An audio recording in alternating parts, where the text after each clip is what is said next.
huwag kalimutan mag-like and subscribe. Puntahan natin si Attorney Claire. Attorney Claire. Yan. Anong topic niya?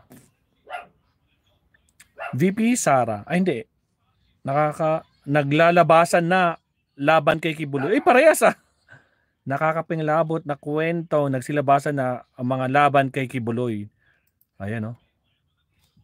Alright. Mga lumasat, ang nagbabalik inyong maestro. Pakinggan natin si Attorney Claire, mga kakabsat. Naka-live siya ngayon. So, pakinggan natin. Atras lang tayo ng konti. Ayan. At welcome, Attorney Claire. Yes. Good evening. Good evening. Good afternoon. Good morning sa lahat. Today is September 14, 2024.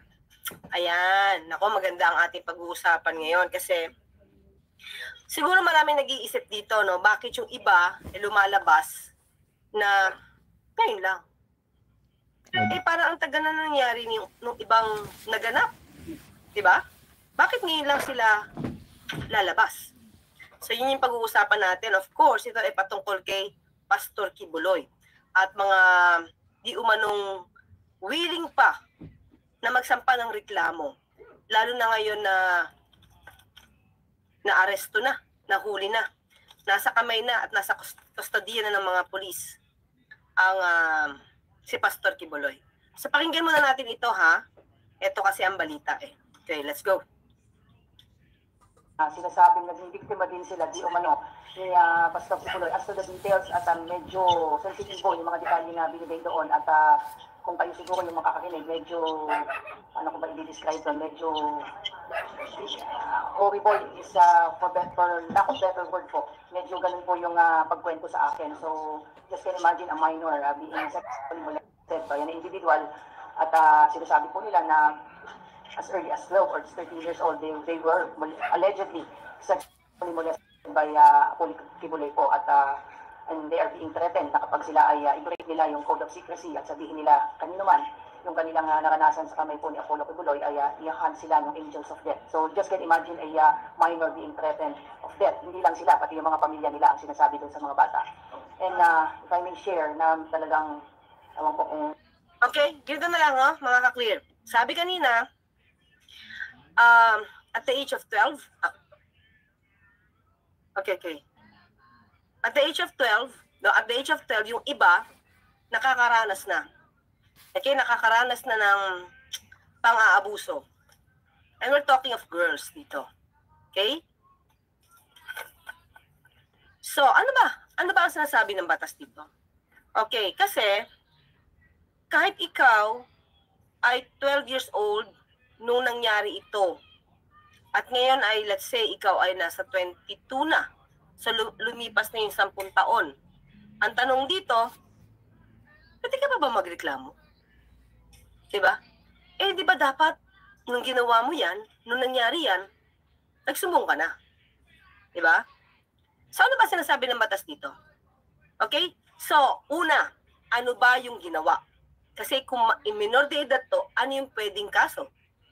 Diba? So, punta natin tong batas na ito ha. Share ko lang muna.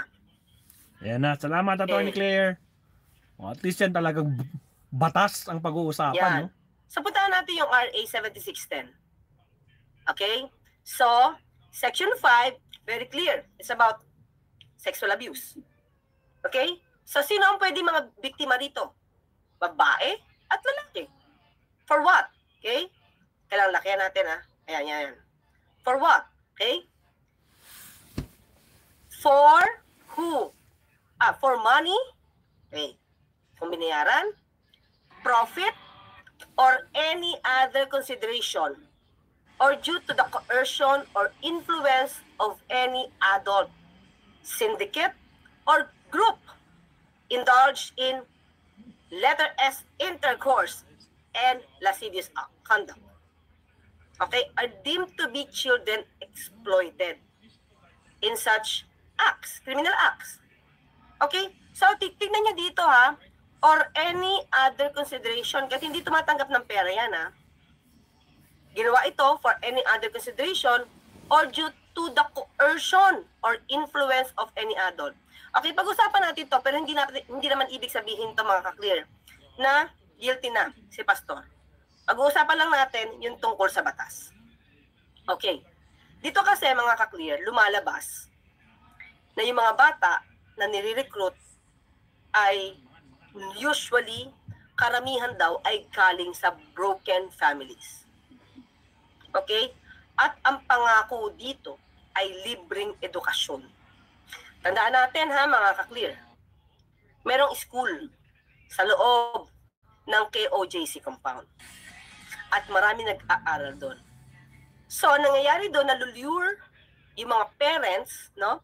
Especially kung wala silang kakayanan, na ibigay yung anak nila para maging maganda yung kinabukasan. Kasi may libreng edukasyon.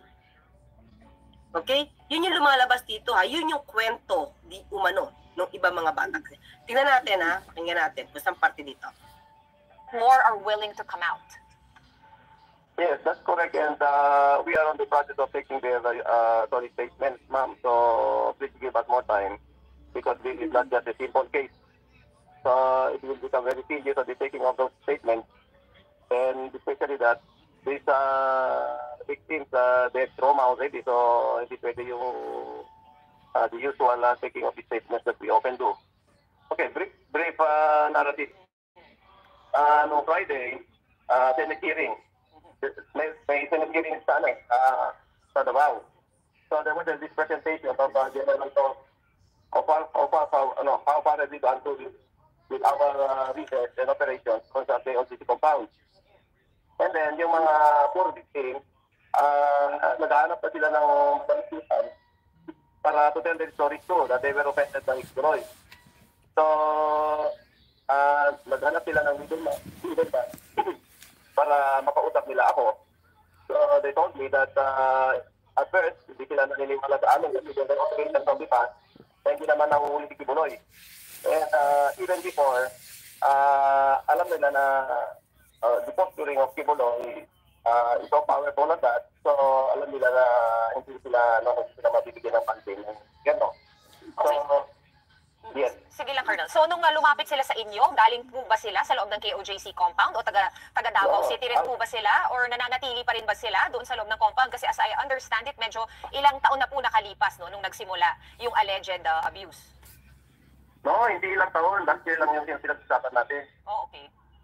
Oo, last year yung ano. Pero ang sinasabi mo siguro ilang taon, whenever it started to be molested. So, in other words, dito mga ka-clear, lumalabas dito na yung ibang lumapit sa kanila kay Colonel Marantan ay parang patuloy no yung ginagawa ni Pastor Kibuloy sa kanila. Sabi nga niya parang last year lang may nangyari, pero yung kung gaano katagal na ito nung minor de edad pa sila. Okay? So they started at 13-year-old. But yung mga kausap natin ngayon po ay they are past 18 na. So you could just imagine how many years they've been molested. And until po nagsumbong or nakalapit sila sa mga pulis, were they still living inside the KOJC compound or nakaalis na po ba sila? Nakaalis na sila, tumakas na po sila. So they are out of the KOJC compound. So the pattern, medyo mahaba yung kwento about that. Pero to shorten it, there's that foundation, student foundation, where they entice people, children at that, para offering free education. Oh, yung foundation, 'di ba? Yung foundation talking about the school ito. Offering free education. Okay? So merong consideration, 'di ba? May parang kapalit. 'Di ba? Hindi man 'to pera, pero ang ibibigay na kapalit, ililibre namin 'to ng edukasyon. Baka pwede na namin i-recruit yung anak mo, pumayag ka na kasi bibigyan namin ng libreng edukasyon. Okay?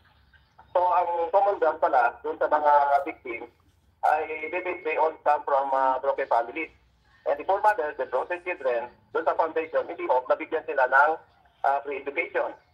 Yun. So, nakikita, sabi nga nitong si Colonel Maranta, nakikita yung pattern.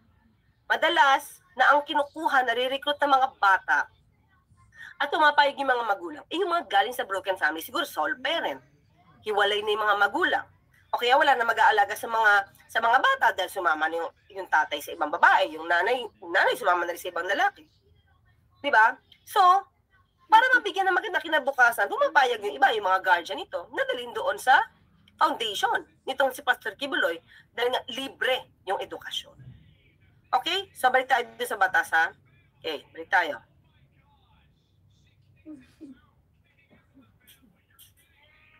So, in other words, mga ka-clear, di ba kanina nabanggit nyo? Nabanggit kanina na, imagine mo, yung iba 13 years old, tapos ngayon 18 na, sa haba, di ba? Sa haba ng panahon na may nangyari. Di ba? So, ang lumalabas pa dito, mga ka-clear, mamaya papalabas ko sa inyo, ang pattern is, yung mga bata daw, hindi naman agad-agad na isasabak sa ganong klase ng aksyon. Di ba? Na dadalhin kay Pastor Kibuloy. Hindi ganon. I-indoctrinate. I-indoctrinate sila. Papalabasin na parang ikaw ay offer sa Lord. Di ba? Parang ganon. At ang mangyayari pa, papalabasin din na kahit may nangyari sa kanila, pure ka pa rin. Pure. Kasi you gave yourself to God. So, yun yung indoctrination do sa mga bata. Kaya lalabas dito, pag na-indoctrinate na sila, lumalabas na okay lang sa kanila. Walang persahan. So, mamaya titikapin natin yan na meron pa tayong ibang mga admissions ni Pastor Kibuloy kung ano yung i-correlate natin dito. Okay? So, pag ganito ang nangyari, so sabihin na natin, nangyari iyon, nagkaroon ng abuso because of other consideration or due to coercion or influence. So, masasabi din naman natin may influence eh. Bakit? Di ba ang kwento doon, again mga ka-clear, ito ay base sa pag-aaral ng batas natin. Hindi ibig sabihin na kinokondemn na natin si Pastor Kibuloy because we have to hear still the complainant, okay? We have to hear the complainants kung paano nila ikukwento ito. Kasi hindi pwede ito na basta-basta lang na kwento sa media and everything. Tapos uhusgahan na natin yung kinukundin nila. Hindi pwede yan. Talagang dadaan to sa court. Dadaan ito sa masusing pag-i-examine. Pati yung demeanor nila, paano sila mag-sit-up, paano nila ikukwento yung nangyari. Dapat consistent yun. So kung may mga minor details na nakalimutan, it's okay. Kasi sabi ng Supreme Court, kapag mayroong pagkakamali sa mga minor details, mas nagpapakita ng katotohanan yun. Kesa perfect na na-memorize yung sagot. So still, sabi natin, dapat consistent yung kwento. Dapat hindi mabubutasan na matindi kasi otherwise, di ba sabi nga natin, ang accused, pag nagkaroon ng decision ng court, dapat beyond reasonable doubt. Walang kaduda-duda. Bakit? Ang penalty nito, tingnan natin ang penalty nito Okay. Ang sabi dito, pag naganap yan, the penalty of reclusion temporal for a while. Okay. The penalty of reclusion temporal in its medium period to reclusion perpetual shall be imposed upon the following. O yan Diba? Those who engage in or promote, facilitate. Alam mo, kaya kang kasama yung iba mga nagpipimp. Nagfacilitate sila, or induce child to that act. Diba? Kasama yan. Yung mga nag-induce, nag-act as pimp, diba? Yung tumutulong para mangyari yan. Kasama yan. So, ang penalty is reclusion temporal in its medium period to reclusion perpetual. Paano to? Ano pa? Gano'n to kahaba? Diba? Gano'n ito kahaba na penalty to. Okay, punta natin to. Share ko to para malaman nyo kung hanggang kailan sila pwedeng magsampa ng case.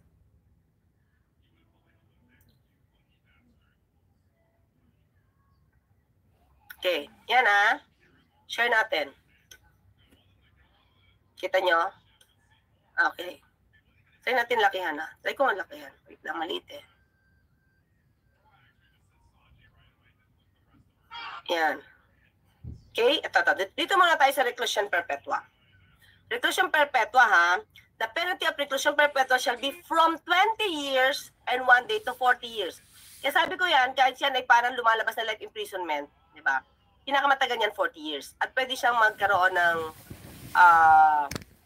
maparol. O, Ibig sabihin, attorney, kapag 40 years, isang count lang yun. Eh, paano pag multiple counts? So, 40 times how many counts? Pag 5, edi buhay pa kaya siya? Eh, lalo na 70 plus na yata siya ngayon. Naku po, naspak. kapag na yung maximum kasi na pwede mo siyang ma-serve 30 years. So pag mabait ka, diba, ikukumpute naman yun, yung good behavior mo. Pag hindi ka naging mabait at pasaway ka pa rin, hanggang 40 years ka. Okay? Ang reclusion temporal naman, ayan. Ang reclusion temporal shall be from 12 years and 1 day to 20 years. Okay? So ngayon, ano ang prescription yan? Ang prescription, okay? Hanapin natin na. Tingnan ko dito kung nandito for a while. Wala rito. Pero ang prescription niyan, mga ka-clear. Ay, ito pala. Share ko ulit, ha? Okay. Para maliwanagan kayo kung bakit pwedeng matagal magsampa ng case. Okay.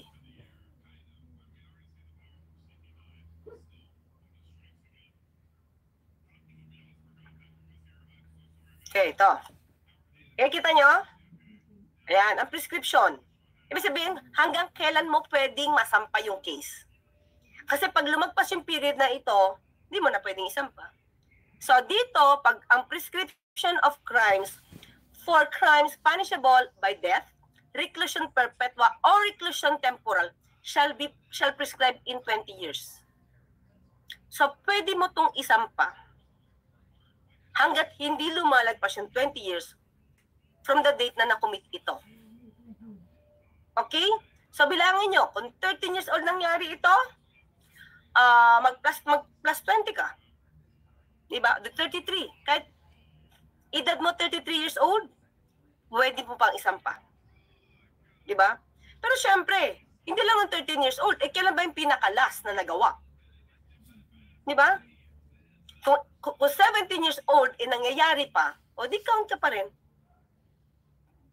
Plus 20 years. So kaya, mga ka-clear, yung sinasabi na, bakit hindi agad nag-file? Ang tagal-tagal na nito. Yan ang sagot. Kasi pwede mong isampa to, ito mga crime na ganito, sa loob ng 20 years.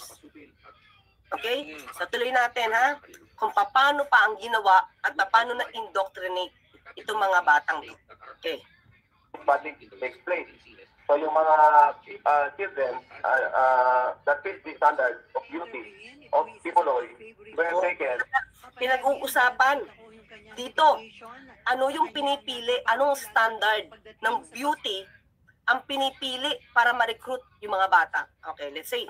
To the KOGC compound, particularly doon sa Bible school building where they will be groomed to become members of the pastoral of the Kibuloy Circle, and then will be given indoctrination and shaping and brainwashing and that. So, pag nakita na nila na sinas na yung indoctrination, so they will offer that to Kibuloy already. For the purpose to educate also. Oh, di ba? Ibig sabihin, ini-indoctrinate. Grabe talaga. In-explain, di ba? Itong gagawin nyo. If you will offer your body everything in you, that is good. Yun ang lumalabas. Mabuti na ma-i-offer ka. Mabuting i-offer mo ang lahat-lahat sa'yo. Tapos, parang sasabihin pa, ito, kwento nung, nung kwento doon sa Senado, ha, na ang labas dito ay, kapag ikaw ang napili, pag ikaw ang napili, swerte ka kasi hindi lahat nabibigyan ng chance na mapalapit sa appointed son of God. Yun nga, tama yung kwento ni Amanda, no? Kaya yung mga bata, kung makikita natin, di natin alam kung ito mga nasa choir ay, meron siya kinuwento pala, no? Isa sa miyembro sa choir, di ba, nagrereklamo din. Sabi niya, paano yun mangyayari, di ba?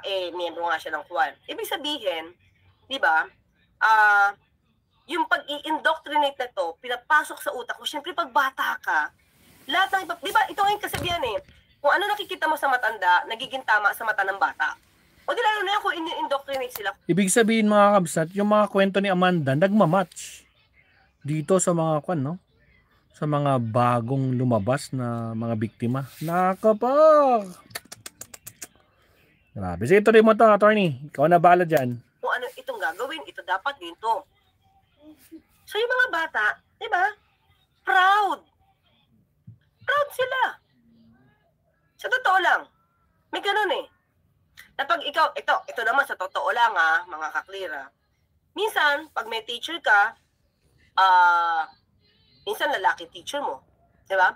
Tapos, minsan itong teacher na to, sa school kasi namin may nangyaring ganito eh. Teacher siya ng Boy Scout. Di ba? So, itong teacher ng Boy Scout na to, para siya may mga angels. Pero bata. Angels. Di ba? Angels niya. Tapos,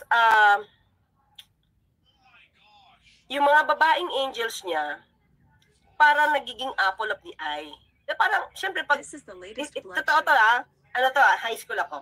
So, pero, yung nangyayari yata, yung nagiging apple of the eye niya rin, ng mga angels, parang ganoon din. Parang broken family, galing sa broken family. Now, parang hiwalay. So, parang nagiging father figure siya, di ba? So, syempre, totoo to syempre, pag bata ka high school ka, bakit siya kinoconsider na angel ni sir? Diba? Wala kang mali siya eh. Bakit siya nagiging angel ni sir? At ako hindi. Parang ganun yung dating eh. Parang tuloy, pag angel ka ng isang teacher, sikat ka. May ganun eh. May ganun. Diba? Pero kamukat-mukat mo, mga ka-clear, sa totoo lang. Hindi ko sabihin ko sino. Na-involve din si teacher sa ganitong klase na kaso. Buti, hindi na nga lang umaten yung batang nagreklamo. Kaya na-dismiss. Well, hindi natin alam kung totoo o hindi kasi hindi naman na dumating yung bata. Yung kabatch ko. Hindi siya dumating. Pero nahinto siya sa pag-aaral. So, we do not know.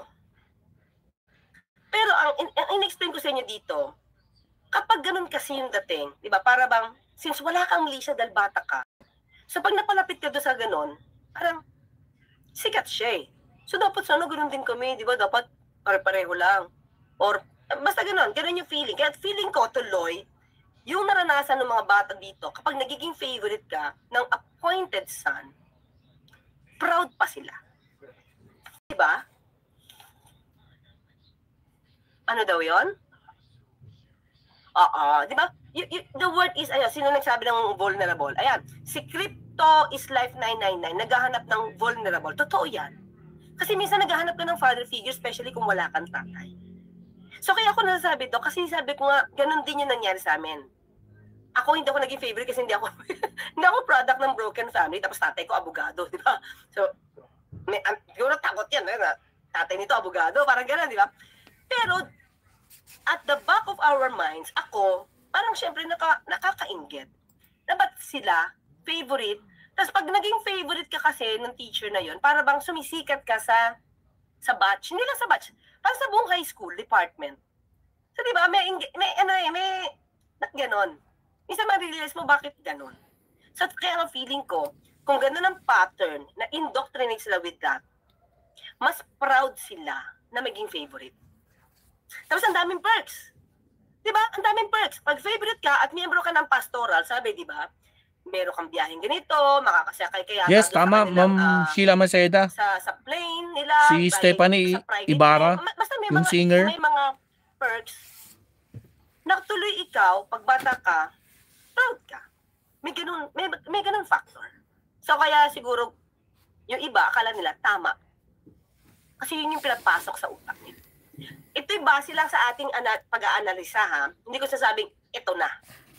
Diba? Kasi, they still have to prove kung ano yung allegations sila against Pastor Kibuloy. Okay? Tuloy natin. It's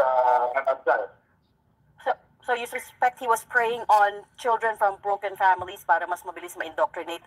I'm sorry? They speak Bisaya also. But may mga lahi sila. So mga mestiza?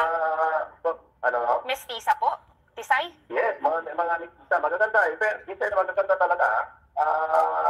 Sabi nga sa akin, sa mga lalaki, dahil ng to describe him better, I ay ano sila, mga from 8, 9, 10 ang nila, ang category nila. So, kumaga, di ba, sa atin, itong edad natin, di ba, meron tayong kinakategorya eh. Remember, nung elementary tayo, merong sumikat na ang kategorya niya ay 10. Remember that? Si Bo Derek. Ako, hindi nakilala to ng mga iba. Pero nung elementary tayo, sumikat to eh. Di ba? Meron siya yatang pelikula, something, parang 10. Ibig sabihin, kartada G's. Pag kartada G's ka, perfect ka sa ganda. Tama, no? Parang perfecto ka sa ganda. Kartada G's. So ngayon dito, lumalabas, kaya nga sabi nitong si Colonel Parantan, sa mga lalaki, di ba, siyempre mga babae, parang ginigrade na nila yan eh. Kumbaga yung kategorya, ganda pa kayong salita niya kategorya, yung kartada na pinipili para ma-recruit, 8 hanggang G's. O di kagandahan talaga. Exactly, di ba? Kagandahan yung mga napapasama na nire-recruit para bigyan ng libreng edukasyon. Di ba? So, minsan naman nakakapagtaka lang, di ba? Kung totoo ito, bakit yung ibang mga miyembro na babae na may edad, sila pang lumalabas na pimp? Sila pa yung nagpo-push sa mga bata. Minsan isipin mo, ano kaya yung lumalaro sa utak nila? If this is true, ano yung lumalaro sa utak nila? Paano rin kaya sila na-indoctrinate? Di ba? Paano rin silang minold na ganun yung kanilang maging isip patungkol dito? Di ba? There's a high level of compartmentalization to the innermost circle as being narrated. Even if sabihin natin 20 sila na those who belong to the innermost circle, yung 20 na yan, I'm saying that they are breaking compartmentalization yan. Hindi alam nung victim 1 ang nangyari kay victim 2. Kasi sabi nila, nalalaman lahat ni Kibuloy kung ano ang mga conversations sila. Because tinapos sila ni Kibuloy doon sa Angels of Death. Yon. So the reason why, ito yan the reason why tahimik yung iba, patay. Diba? Nandoon yung threat. Nandoon yung threat na lahat ng isusumbong mo or lahat ng sasabihin mo nadidinig ko. Ni Pastor, bakit? Appointed son eh. So na ngayon, sa utak ng mga bata, hindi ako pwede magsalita. Kasi, nadidinig ni Pastor. So pag nagsumbong ako o nagsalita ako, nagkwento ako, ang hahabol doon sa kanila, yung angel of death.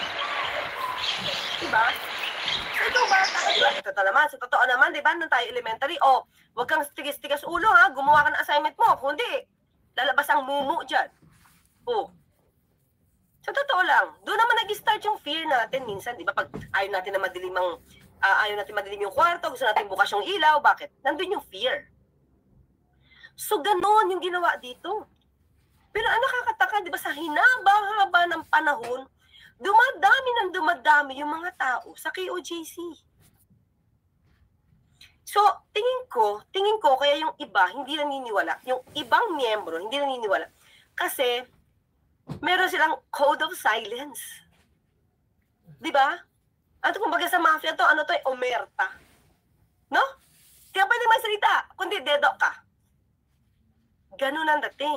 So yung ibang mga miyembro siguro na hindi parte do sa inner circle, hindi parte ng pastoral, hindi kasama do sa mga nanghihikayat, wala silang alam. Di ba? Ang nakakaalam na lang nung gagawin yung sinasabing na biktima. Diba? And at the same time, kung sino yung namili. Kunyari, ito si Bugawan. Pinapunta dito si ganyan. At ganito. Sila na mag-uusap, diba? Pero hindi na yung nasasabi at hindi nakakalat sa iba yun. Diba? Okay. Sabi ni Roger Manyalak, paano po ito kung halimbawa 2 or 3 counts, ilang reclusion perpetua ang pwedeng ihatod? Actually, magiging 3 counts yan. Pero hindi po yan nalagpas ng 40 years. Hindi po. Lalo na kung sabay-sabay na file. Okay? May ganyan kasi akong kaso eh. Since napasok yung isang case, kunyari, may case ako, na mas mababa yung penalty. Para let's say, sabihin 4 years, siya isa 8 years. Na-absorb na siya eh. Tapos mag-aano na sila. Hihingi na sila ng parol. Diba? May ganon. Okay? Go. May sinaling ito si Kibuloy na Angels of Death to scare them from conniving. And eventually, na-report yung mga on-field nila on the outside of the OGC compound. Inyo, nung 15 names na yon. Come again, please? Sino po yung nag-flag sa inyo or nagsabi sa inyo na meron pong 15 pa na kailangan daw supposedly ma-rescue mula sa loob ng compound? Yung mga kausap namin, di ba, sinabi mo mayroong 5 kaming kausap? Yes, sila din po. Yung mga yan. Okay. Opo. You know, we've also talked to Attorney Israeli Totorion a few times, and in each case, Okay. So lumalabas dito, sa akin lang mga clear Kasi nagsaya na, nagdiwang na, nakuha na. Pero I think dapat hindi pa ito tapusin ni General Torre. Okay? May nagsumbong daw kasi, di ba, 5, na there's a need to rescue additional 15 allegedly victims. So, hindi ba dapat ito ma-rescue? Diba? So, kakailangan talaga nito ng another search. Diba? So, yun lang yung sa akin. So, dapat hindi pa matapos dito kasi kung may nandiyan pa. Pero, kayo mga ka-clear. Dito ba sa pagkakahuli ni Pastor Kibuloy, tingin nyo medyo hihina ang puwersa? At mas marami ng lalantad. Kasi yung fear na kinakatakutan nila, mas na-open yung mind nila, yung utak nila, yung isipan nila kung anong klase ba talagang tao yung pastor na pinaniniwalaan nila. Diba? Based sa story based sa story. Kasi yung iba dyan, na pare-pareho sila ng sitwasyon na hindi nila naikukwento sa iba, marirealize nila na parang naloko ako. Parang nabiktima ako. Kasi hindi siya nakakapagsalita, di ba? Kaya nga, sabi nga nito ni Colonel Marantan, may mga iba at nagtotrauma pa. So, hindi agad-agad lumalabas yung iba. Pero meron na. 5 na yung lumabas. Additional to 5 pa to, 5 additional alleged victims na nagsalita sa kanila. Okay? So, yun yung style nila. Pero mamaya, i-analyze pa rin natin, Okay, analyze pa natin. Okay. Puntahan natin si Ma'am Jean Pardo. Ang sinasabi, di umano, again, these are all allegations. Nililinaw lang natin. Ang sinasabi na pagkatapos gamitin, di umano, ni Pastor Kibuloy, itong mga bata, ang sinasabi sa kanila ay they are still pure, intact pa rin yung kanilang pagkababae dahil ang nakipagtapos sa kanila ay Espiritu ng Diyos. So, kayo na po bahala ang ano yan, but nung ako ang kinakwentuhan ay these are all children.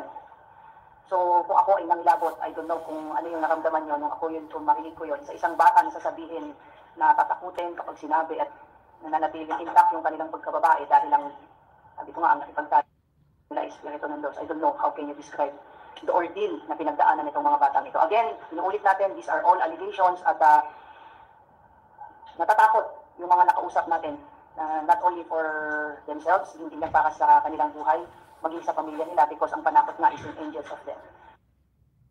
Okay, so ganito may nabanggit ito. Iko-correlate lang natin Iko-correlate lang natin. So may mga lumalabas, pero sabi ni Pastor Kibuloy, nung hindi pa siya nahuhuli, nung nandun pa siya sa gikan sa masa, ang sabi niya, walang nangyayari dito na hindi gusto. Okay?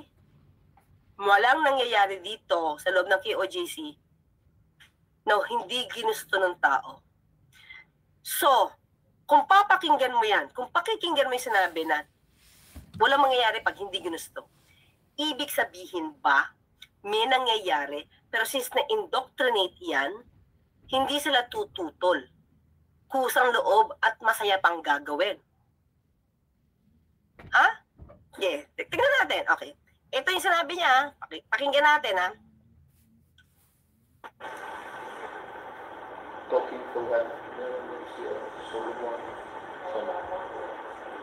Meron diyang si Juan. March 10 po. March 10, 2024. yung parang he was in a strange land sa desert of Arabia. 40 years ago. Hanggang dyan lang po yung volume eh. Talaga po. Kaya relative kami yan eh, simple. Pinsan ko yan sa... I need to really belittle me. It's not really for the aid of legislation kayong pakay.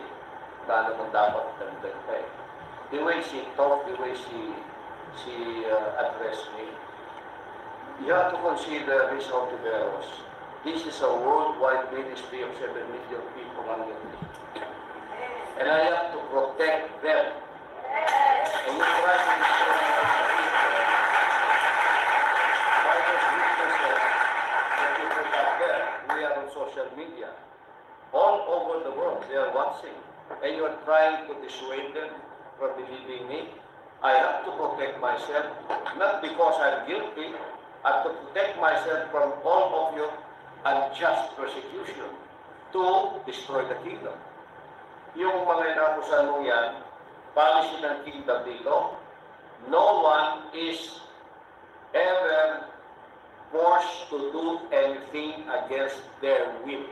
Oh, diba? Doon ako kukuha. Never niya dininay. Nakaka-clear. Wala siyang dininay. Ang sinabi niya lang dito, ang polisiya dito sa kingdom, walang pwedeng pwersahin. Walang pwedeng pwersahin gumawa ng hindi nila gusto. So doesn't mean ba na kung ginawa yan, kasi okay sa kanila at hindi pinuwersa? Tandaan natin, mga ka-clear, ang kinuwento ko sa inyo, ang kinuwento sa atin ng mga nila Colonel Marantan, ni Colonel Jean Fajardo, ang kwento ng mga bata, hindi man sila pinuwersa, wala man sinabi. Pero na-indoctrinate sila. Na pag ginawa mo yan, pure ka pa rin. Diba? At i-offer nila yung sarili nila sa Diyos. So, it can be, walang persahan, na ginusto na nila because yun ang tinuro nyo. Diba? May influence. And at the same time, tandaan natin mga ka-clear, may consideration. Free education. Oh, still, minor de edad yan. Diba? Minor de edad yan. So, dito lang ha, kaya kung kinukuha yan, kasi bakit? Binanggit niya si Risa Ontiveros, si Senator Risa. Binabanggit niya na nagkakaroon ng parang unlawful persecution. Diba? At ang polisiya nila dyan, hindi kami namimilit ng hindi nila gustong gawin. Okay? Tandaan natin, ang sabi nung iba, 12 years old.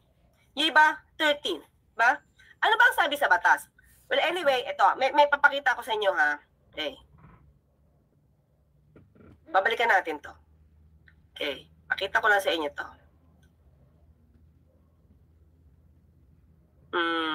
Wait lang. Ito. Okay, ito ha. Bago kasi itong batas eh. This is only March 4, 2022. Okay, March 4, 2022, Republic Act 11648. Kung saan, yung age of consent na sinasabi nila ay itinaas na. So it should be under 16 years old. So lahat ng may nangyari, below na or under 16 years old. Ha? Pag under 16 years old, considered yan as statutory. RAPE. May consent o walang consent? Sorry. Oh, may consent man o walang consent? May nangyari? Statutory rape yun. Pero that's 2022. Malamang hindi ito. So, papakita ko sa inyo yung old na law pagdating dyan. Okay? Pakita natin.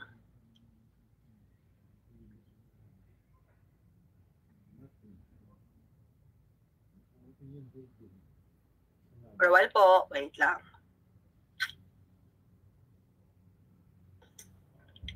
Okay. Ito tayo.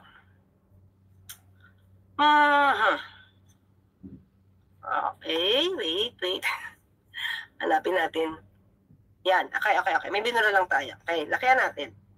This is Republic Act 8353. Okay? So, bago mag-March 2022, yung binanggit ko sa inyo kaninang date, ang dati na tinatawag na under or statutory RAPE, kapag ang edad ay under 12 years old. Okay? So, pag under 12 years old, at may nangyari, or demented, huwag na natin pag-usapan yung dementia, yung demented yung mind niya. Huwag na natin yun. Doon lang tayo sa edad. Okay, doon tayo sa edad. Before, pag under 12 years old, statutory RAPE na yon. May consent, walang consent, RAPE agad yon. Pero, ang tanong natin, syempre, kung ang edad na ginawa niya, 12, syempre, hindi na siya under 12. 13, 14, pero minor de edad, di ba? Di ba? At, sasabihin hindi niya pinawersa. Pero syempre, okay, ano ba natawag na RAPE? May force, may threat, may intimidation. When the offended party is deprived of reason, let's say, pinatulog, pinainom ng gamot para makatulog, may nangyari, di ba? Or by means of fraudulent machination or grave abuse of authority. So, pwede ditong lumawas. May fraudulent act may pinaniwala ka Di ba? Papasok yan sa RAPE. Okay? So, kahit sabihin na ginusto, basta ma-prove kung may intimidation, tandaan niya, may intimidation, may fraudulent machination, may pinaniwala ka, that's RAPE pa rin. At di man siya pumasok dito under the Revised Penal Code, ha? This is Revised Penal Code. This is Anti-Rape Law of 1997 Special Penal Law. Di man siya pumasok dito, pasok pa rin siya doon sa sinabi ko sa inyong 7610, yung Anti-Child Abuse Act. Okay? So ngayon, napakita ko sa inyo, kung may nangyari ha, nung March 2023, okay pa siya Diba? Di ba siya nahuhuli? March 2023. Tapos meron siyang inayos, ginamit na tao, let's say 15 years old. 15 years old na ha? Pasok na siya dun sa statutory RAPE. Kasi gagamitin niya na yung bagong batas. Yung pinakita ko sa inyo kanina. Na pag under 16 years old, consider siya as statutory RAPE. Okay? So yan. Tuloy tayo dito sa mga admissions niya ha. May pulis dyan sa tabi ng aking ng wall ng kingdom. Walking distance. Merong pulis dyan na detachment. The kingdom citizens here, all of them, can walk by and go to the police if there is something that they don't like here. Like a crime that happened. Una dito, isang witness niya. 2012, dumating daw dito. I can voice out now because I'm not a Senate. Nakikinig lang ako.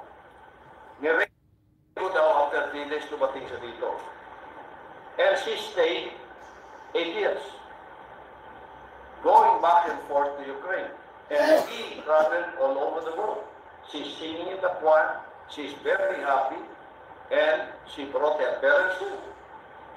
And pinakilala ko. Tinreat ko siya dito as a family. And she went back and forth. Wala naman nag-report doon sa Ukraine o dito. O tulad nung unang alias Amanda. Meron din. O, nung nag-demanda siya after 5 years, ginugan namin ang lahat police stations dito sa Davao. No one by that name ever reported a crime of rape. Ginalugan namin ang lahat ng mga ospital. No one in that name ever was medically examined. Okay. Tignan natin ha. Bakit kaya? Kung totoo man nangyari ito, mga kaklir, bakit wala nag-report? Okay? So, tingnan natin to. Talking yung police, police magsusumbong sa police ha. So, tingnan natin ha. O, paano ito? Paano na ito? Ay, hindi pala. Wait lang. Hindi ito. Hindi. Sorry. Balik tayo. Mamaya pa to. Wait. Ito.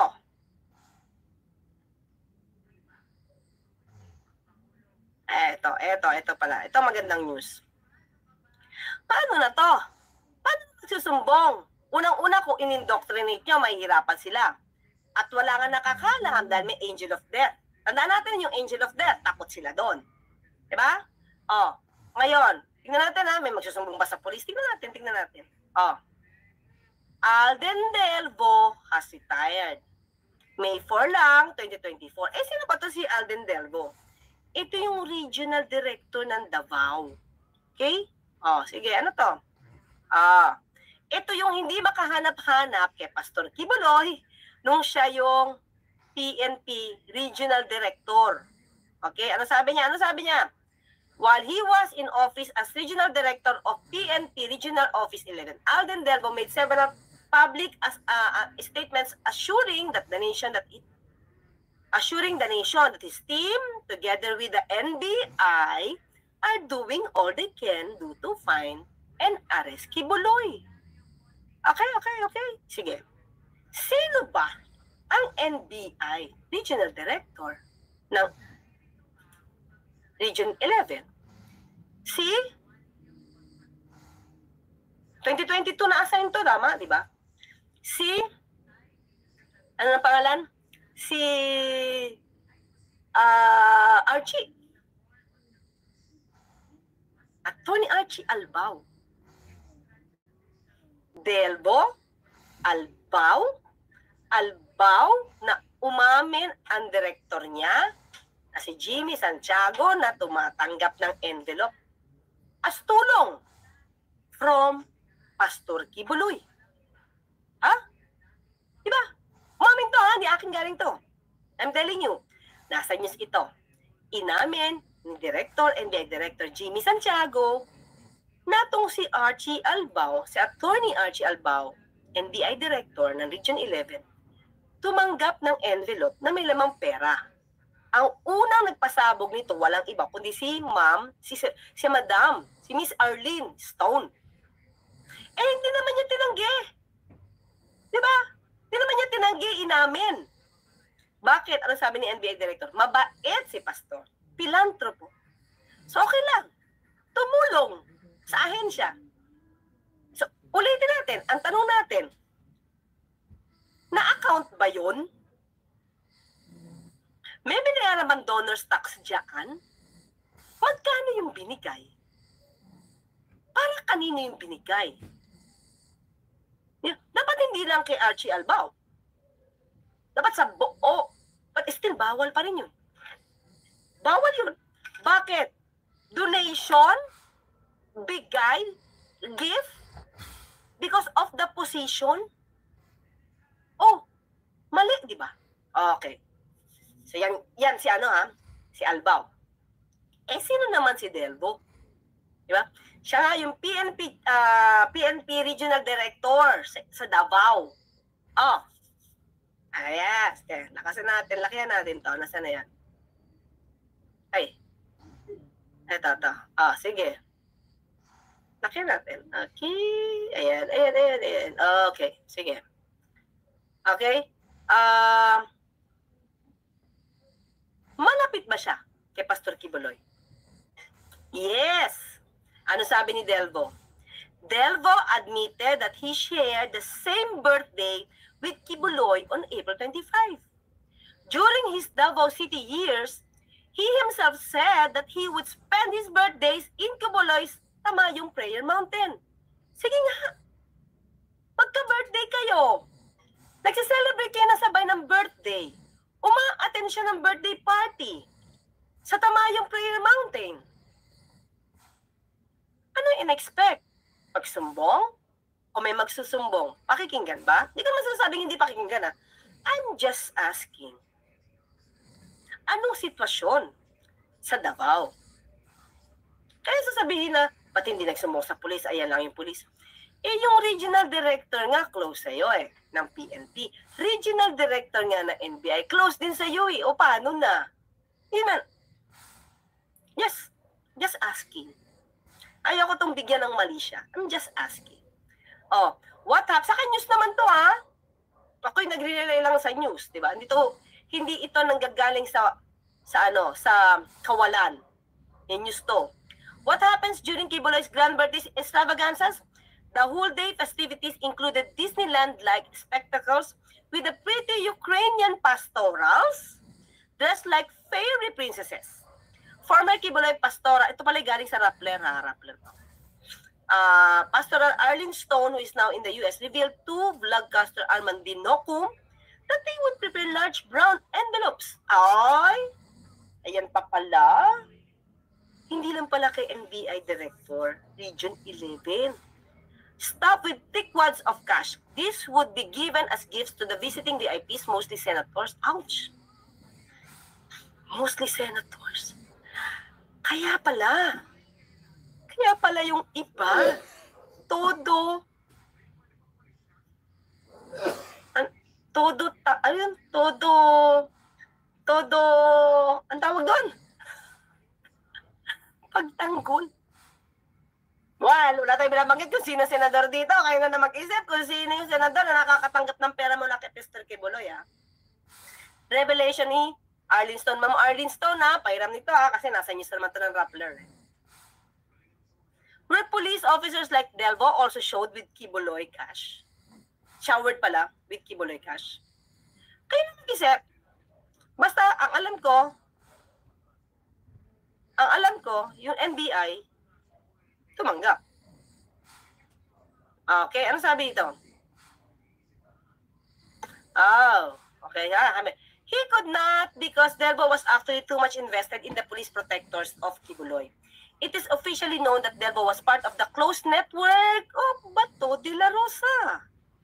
When the latter was appointed chief of PNP, he brought Delvo with him to Camp Crame as his personal assistant. Then as director for controllership, controllership talaga.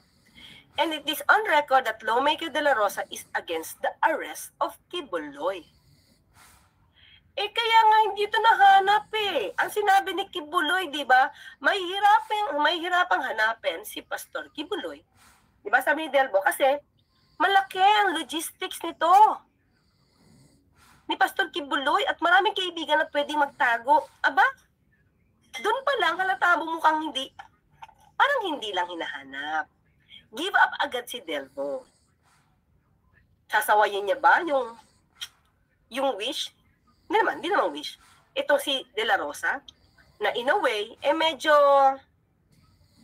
siyempre, close sila. Pastor Kibuloy, hindi ko sinasabing binawalan niya mag-aresto. Wala ako sinasabing ganyan.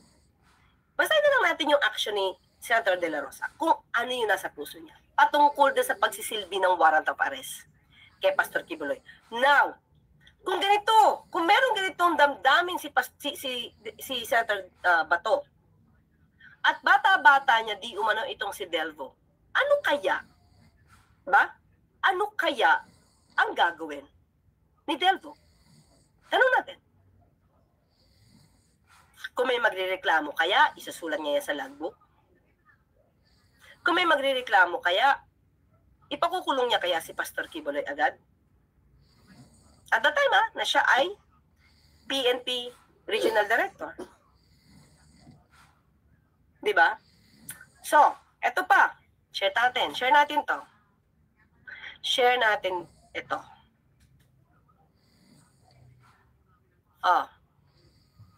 Yan. Tingin nyo ba makakapag-report kung may ganito? Police Director finds, si General Torre na naka-discover ito. Finds doctored police blatter in Davao City. That's August 4.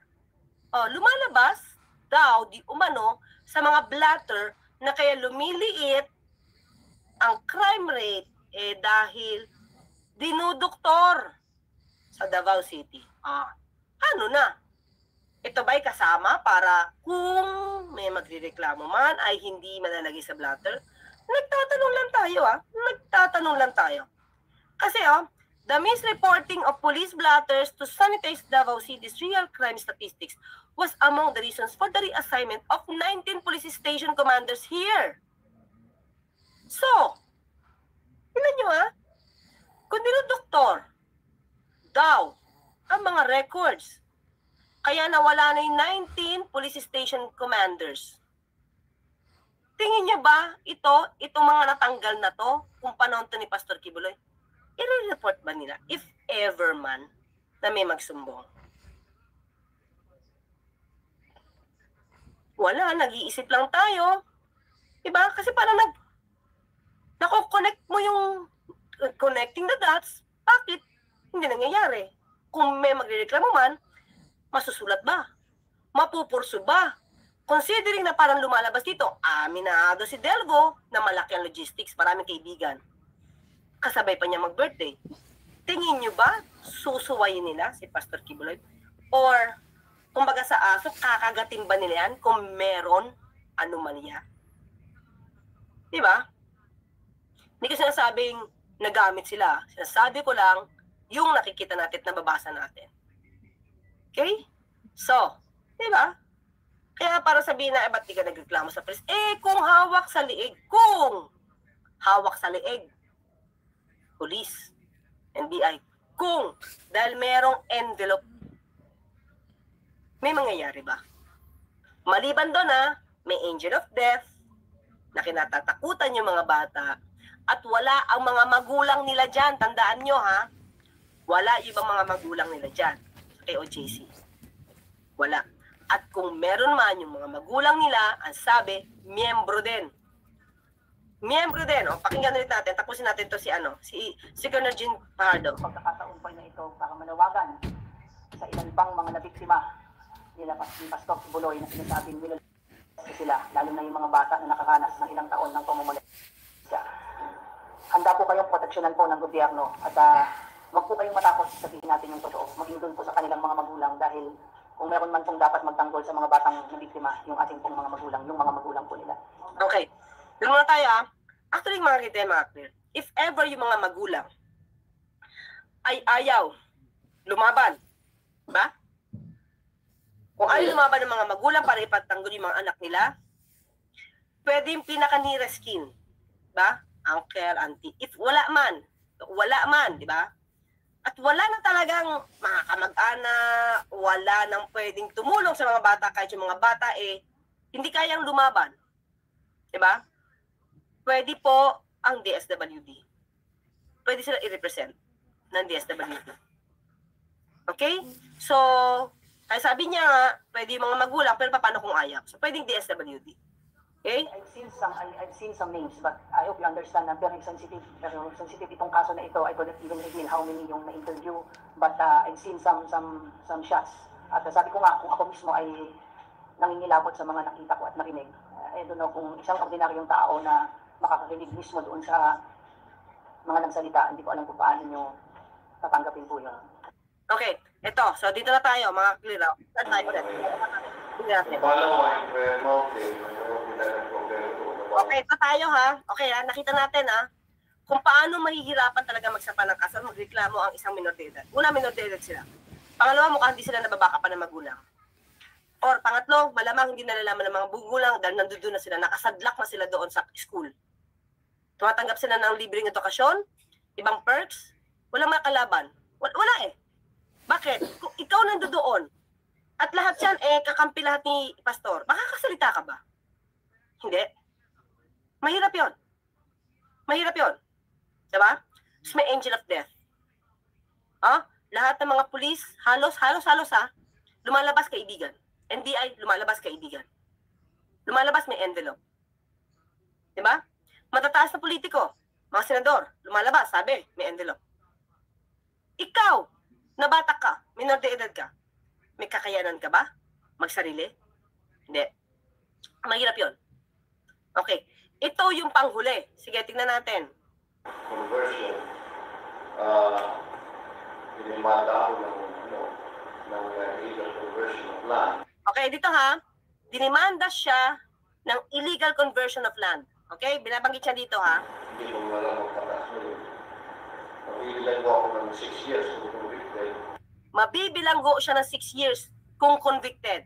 At sabi niya hindi niya alam yung batas. At talaga naman inamin niya na nagkaroon ng conversion ng land. From agricultural to residential yata ginawa niya doon eh. Basta na bawal. Bawal sa batas yung ginawa niya. Si Mayor din ang lumakad doon. Ayan, maliwanag ha. Mahina lang yung audio, pero sinabi niya, si Mayor din ang lumakad noon. Kung ikaw na bata ka, Mayor mismo, na naging presidente pa, nilalakad yung kaso niya, magpa-file ka ng case. Mahirap, di ba? Tuloy. Hindi siya lumakad at pinuntahan ang lahat ng mga dapat puntahan. Siya ang lumakad. Pinuntahan ang dapat puntahan. Ikaw, bata, nag-iisa, takot kay Angel of Death. Lahat na nasa paligid mo, alagad ni Pastor Kibuloy.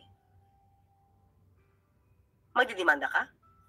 And I was on the brink of being put to jail. And Mayor was there. I was in Hawaii that time. Sabi, ako very concerned na ako sa property doon. Kasi amin naman yun eh. Ilalang sa tatay ko. Hindi, ginawa ko yung mga thing. Nagtayo ko ng mga Isisequester daw yung lupa. mahalo pa sa workers. Ikalaman pa ng gobyerno yung wala. Illegal conversion daw farming land. Hindi ko alam yun. Basta sa akin, tingin yung mga haters yun. Hindi ko alam. So, Mayor ang nagtulong sa akin. I was in Hawaii that time. Si Mayor ang tumulong sa akin. Nakagawa na siya ng mali, di ba? Nakagawa na siya ng mali, may illegal conversion, that's a crime, na may penalty na 6 years. Si Mayor ang tumulong sa akin. Si Mayor din yung tumulong sa kanya para hindi ma-sequester yung lupa. Yun yung gusto kong ipakita sa inyo, paano i-connect. Makakapagdemanda ba nga yung mga bata di umano na nakaranas ng ganong klase sa piling niya, sa kamay niya? Kung lahat halos na nasa paligid niya, kakampi ni Pastor Kibuloy. Kaso, nalalakad. Kinakausap ang dapat makausap. Tuwing may birthday, maraming politiko. May police, may NBI. Yun. Mahirap. Pero still ngayon, sana mabigyan ng hustisya ang dapat mabigyan ng hustisya. Kung si Pastor Kibuloy ang dapat bigyan ng hustisya dahil mali yung kinukwento, so be it. Ibigay sa kanya yung tamang hustisya. Sabi nga natin, hindi pa naman siya masasabing guilty. Kailangan pa talaga itong dumaan sa korte. But still, sabi ko, mga kaklir, kung ako ang tatanungin, mas gusto ko na sa US muna siya magkaroon ng hearing. Doon muna siya padala. Sana mag-extradite na agad yung US. Kasi bakit? Ang daming pwedeng mangyari dito. Considerin yung mga revelations na ganyan. Diba? Pangalawa, gusto niya magpa-hospital arrest. Diba? So better, kung magkakaroon ng extradition, i-extradite na yan at doon na siya sa US magpa-hospital. Bakit? Kasi hanggat ikaw ay nasa kustodiya ng polis, ng korte, sagot ng gobyerno yung gastos niyan. So tayo, magpapa-hospital arrest yan, tayo gagastos? Doon, mas maganda pa. Mas marami pa sigurong, doon, mga equipment na babagay sa kanyang kalusugan. Diba? Kaya mas maganda, kasi dito mga kaklita, tagal talaga yung pagdinig ng kaso. That's part of due process. Sa US, mas mabilis. Mabilis ang setting ng hearing dun. Huwag lang magpa-postpone na magpa-postpone. Kasi base doon sa mga nadinig ko news at nabasa ko sa news, yung party niya nagpapa-postpone. Kahit tumagalan naman. Sana hindi napayagan. So yun lang. Diba mga ka-clear? Yun lang po. At sana naliwanagan tayo sa batas na pwedeng sa kanya ay maisampa kung totoong siya naman ay talagang may ginawang mali. Okay? Jonathan Montes, para matuwa si PACQ, award him Guinness World Record of wow, ouch, taga Jonathan. Okay, si Josefina Asocion, maraming salamat po.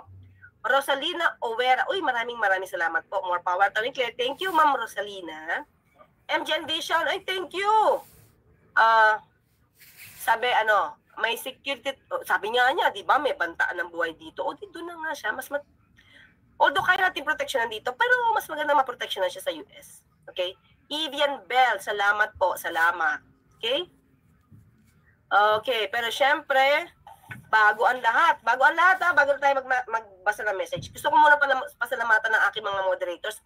Addictus Rex, Shiro Kanzaki, Takumi G's, Benzir, Critical Thinking, Journey to Understanding. Thank you, Jerry, thank you for the materials.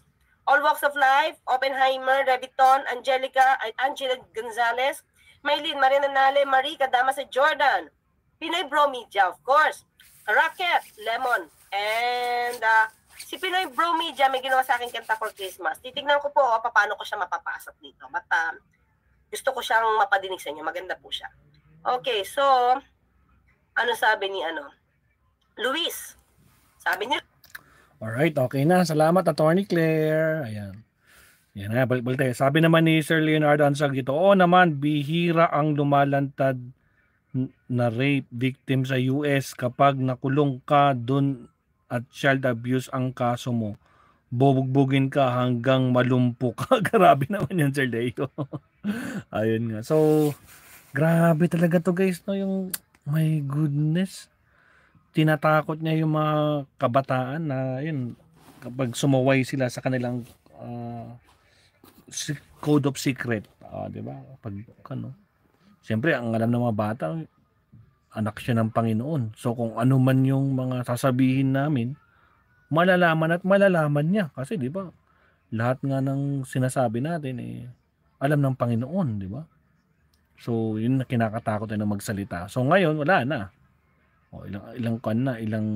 Ilang years na lumipas. Pero anyway, tingnan natin ang susunod na kabanata dyan mga kakabsat. So for now mga kabsat, so yan ang update so far.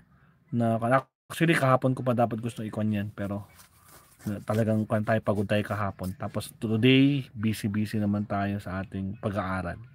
Anyway mga kabsat, again, thank you very much mga kabsat sa mga nandito po. From Sheila, Sir Leo, si Daisy Cartas, si Junior Cortez, at lahat po, Ariel Nacho, ayan. At sa mga silent viewers natin, salamat po. At sa mga hindi pa nagla-like and subscribe din, like and subscribe po tayo. So, kita-kits tayo tomorrow. Anong pwede na pag-usapan? Gusto kong topic, ang tagal na nga, naka-pending na nga Si Lito Lapid, mga kamsat. Ay, Lito Lapid. Sorry. Si Ping Lacson. Yun. Anong ginawa? May bagong update yata yun. May nakita ako dun kanina. May pop up. So, kita-kita naman tayo. Salamat po. Ayan. Salamat mga kapsat. Again, huwag kalimutan mag-like and subscribe. Thank you po. Kita-kits po tayo sa ating next live. Bukas. Salamat. Paalam. Maestro Paul is signing off. Babaush.